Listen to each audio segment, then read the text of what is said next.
think you'd be able to play right away? Did I think that? Yeah. I thought that in my head, but like the media and stuff wasn't really shining my way, so it kind of brought me down a little bit, but I just overcame that. Talk about your role on the team and just sort of the way that, you never kind of know when you're going in. What is that like on the sidelines, waiting for the opportunity?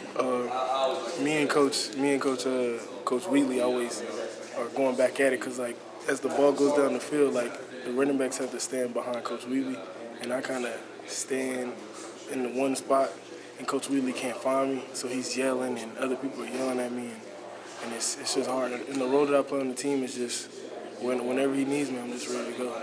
So when you guys are there on the sideline, are you all kind of trying to state your case in some sort of way, like saying, hey, put me in for that play or anything like that? Nah, we really don't ask that because we got, like, Coach Wheatley calls it a menu. He knows what plays certain people can run and, like, to the strengths and the weakness. Like, he usually doesn't put me in on, like, big blocking downs and others. He put Davion in, so he really knows who can play what. What do you think your strengths are?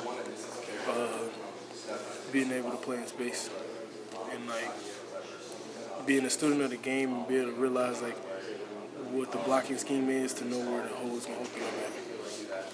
Getting your bell rung earlier this year, talk a little bit about, was that the hardest you've ever been in? That's the hardest. Well, if I remembered it, I could tell you, but after seeing the play, like, I got hit hard, like, for real. But I got hit like that before in high school with mine. But I got up, and it was even worse because, like, I was up and stuff. They said that since I got knocked out, that was good so I could reset my brain reset it. But after that, I try not to run scared. And just, if I get hit again, I get hit again. So I was just trying to help my team out. So you don't remember the play? No, I don't remember it. But after watching it, it jogged my memory back. Do you remember, did that like go back into the game where you didn't remember stuff from earlier in that game or just up to that point? I didn't remember anything up to that point. Only thing I remember, because when I came off the field, I seen T. Wheat score, but, like, nobody was yelling. And I think my ears was messed up or something, but I don't know. I couldn't hear nothing. That's all I remember. You said at one point you weren't convinced you could play here. Have you convinced yourself now?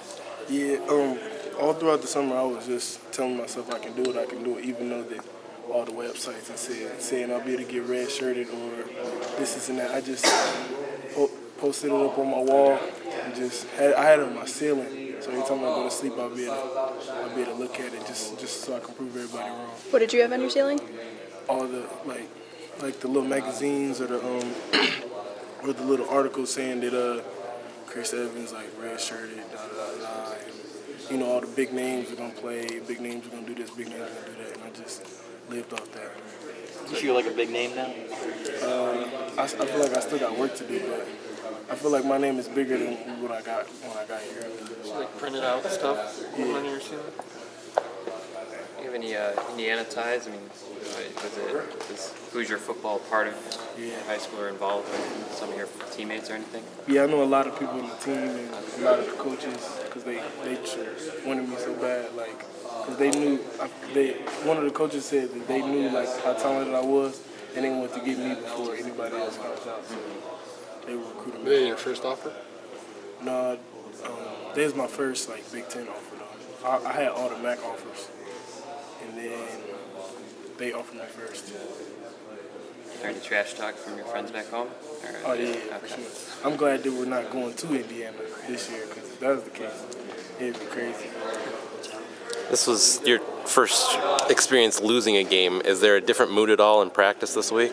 Yeah, it's all focusness. Everybody's dialed in. And just there's nobody playing like how there was the week before.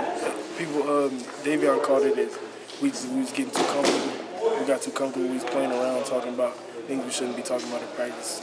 I can see the focus from the first whistle. I see the focus from everybody. Were you surprised by how that loss felt? Yeah, I was surprised when they ran on the field. I was like, oh my goodness, like this is like some crazy stuff. Like it was ridiculous. I mean, did you expect them to rush the field, or? Yeah. After I seen the field goal kicker started running and everybody was chasing him, and I started to see people jump over the thing, I was like, oh my, this is like a movie or something.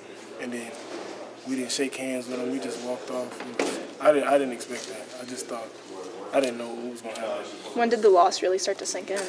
When we got on the plane, we had a delay in the plane because of some paperwork or something.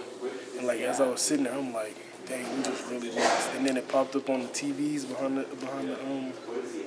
the seats, the recap of it and stuff. So that really hit it hard. Did you turn it off?